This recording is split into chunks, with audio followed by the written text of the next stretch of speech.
这么多人，而且是在火车站。有一个故事，是在所有原住民的孩子身上留下来的故事，就是台北火车站。曾经从部落出发到都市工作的孩子，长途跋涉，以前的车叫公路级的车子。马耀在大学时代还没有毕业，我看不出来这个年轻人能干什么。可是偷偷的跑到我的工作室，他跟我讲说：“大哥，我要拍不一样的纪录片。”我就看看他，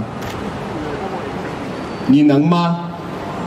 他说他要拍港口部落的智者勒嘎尔马古尔。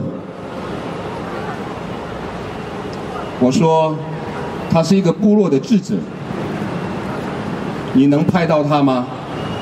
他花了很长的时间去拍摄了港口部落的头目。我也从那边开始认识了这位年轻人。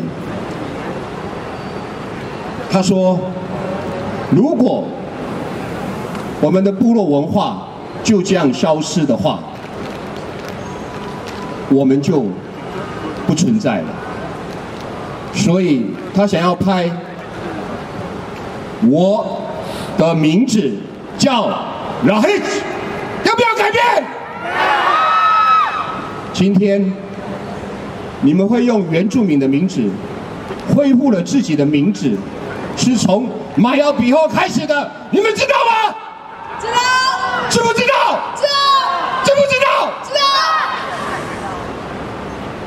这是一条漫长的路，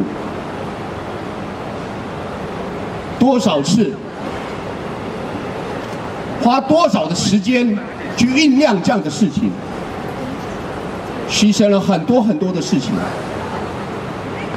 改变了很多的事情，所以他今天站出来，拍摄了这么多的纪录片。可是他拍的并不是完全都是原住民的影片，他拍过大陈岛的影片。这样的一位年轻人，说真的，我们原住民什么时候开始要有所谓的社会责任呢？马耀比后的票都是平地原住民的票，可是他所有做的事情都是为其他的族群而做，这个叫社会责任。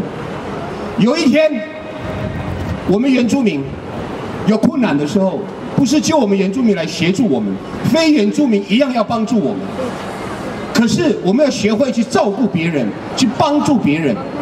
马耀就是这么简单的一个年轻人，他做到了，他做到了这件事情，他非常有正义感，这是我们要学习的地方，这是我们部落新的思维，这是我们年轻人学习的对象。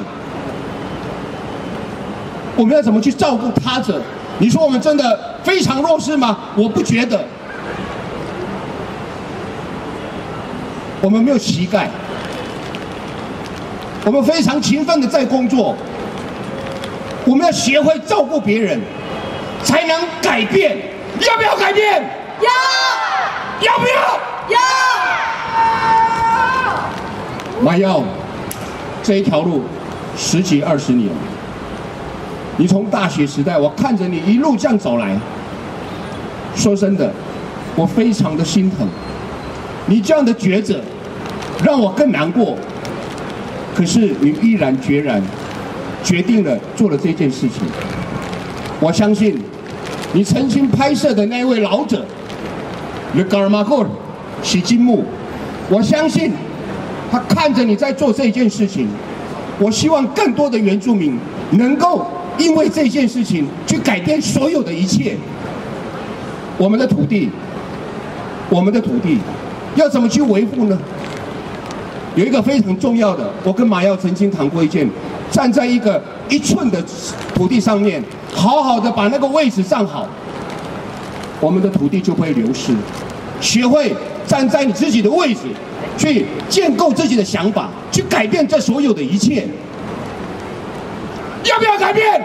要！要不要改变？要！谢谢大家。